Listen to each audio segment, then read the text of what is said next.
جی سر تھوڑا سا بتائیے گا آج کے کیس کے حوالے سے. ایک تو اتنے دنوں بعد ڈیٹ پڑتی ہے, اس کے بعد پھر کوئی پروگرس نہیں ہوتی, اس حوالے سے تھوڑا سا بتائیے. یہ ارشد شریف صاحب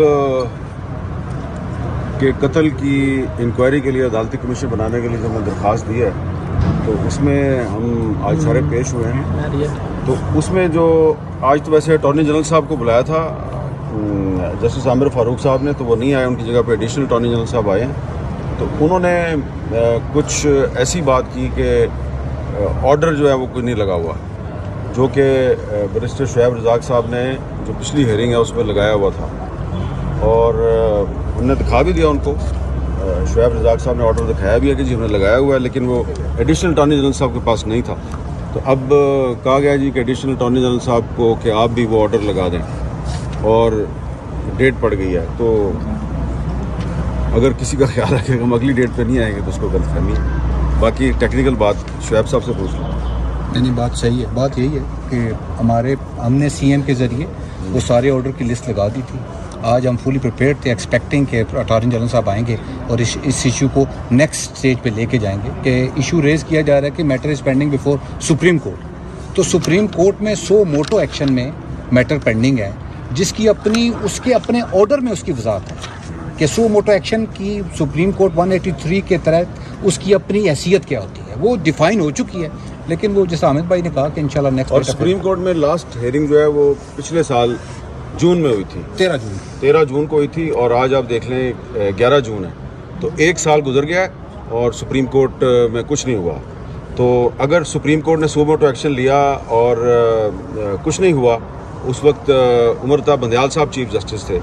اور ایک اس میں ٹیکنیکل بات یہ بھی ہے کہ ارشد شریف صاحب کی جو والدہ ہیں, انہوں نے کچھ لوگ نامینیٹ کیے تھے, وہ ان کے خلاف چاہ رہی تھی کہ انکوائری ہو, اور اس وقت جو چیف جسٹس صاحب تھے انہوں نے اس کو پرمٹ نہیں کیا تھا. ایسے ہی ہے جی, ایسے انہوں نے اجازت نہیں دی تھی. کیونکہ انہوں نے کہا یہ جو آپ کی درخواست ہے یہ مینٹینیبل نہیں ہے. اب اس میں ہم نے جو آج ہم نے جو کورٹ میں ریٹن رسپانس جاری کیا ہے, اس میں ایک پوائنٹ یہ بھی شامل کیا ہے کہ جو 2014 میں میرے پہ جو حملہ ہوا تھا, اس حملے میں بھی ہم نے کچھ الزامات لگائے تھے کچھ لوگوں پہ.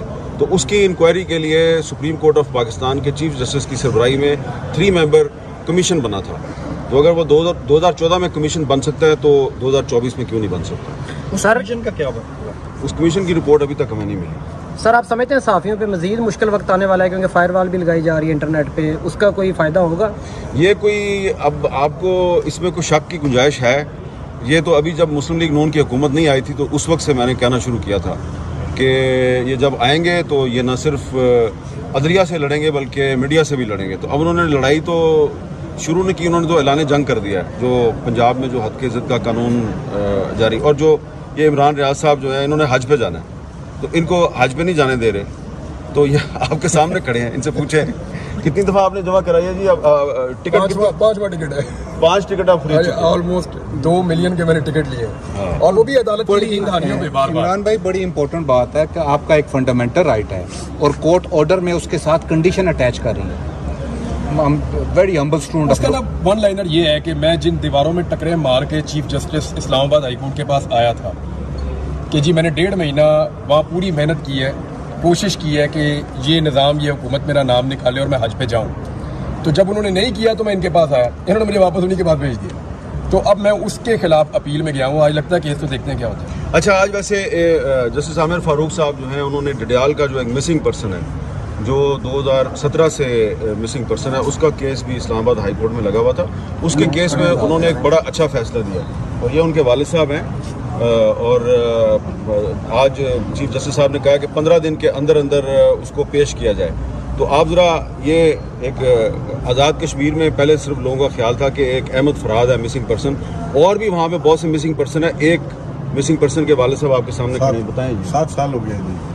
آپ بتائیں کیا ہوا تھا تھوڑا سا. 7 سال. میرا بیٹا جو ہے وہ ایک نام بتائیں اس کا. شاپنگ سینٹر میں تیمور ارشد قاضی شاپنگ سینٹر میں کام کر رہا تھا. اس کو 12:30 بجے کے قریب 13 جولائی 2017 کو اٹھا لیا گیا, اور پھر دوسرے دن گھر بھی آئے, گھر پہ بھی ریڈ شیڈ کیا. وہ اس کے آفس میں بھی دوبارہ گئے, وہاں اس کا فون تلاش کیا. تو اس دن سے لے کے آج تک مجھے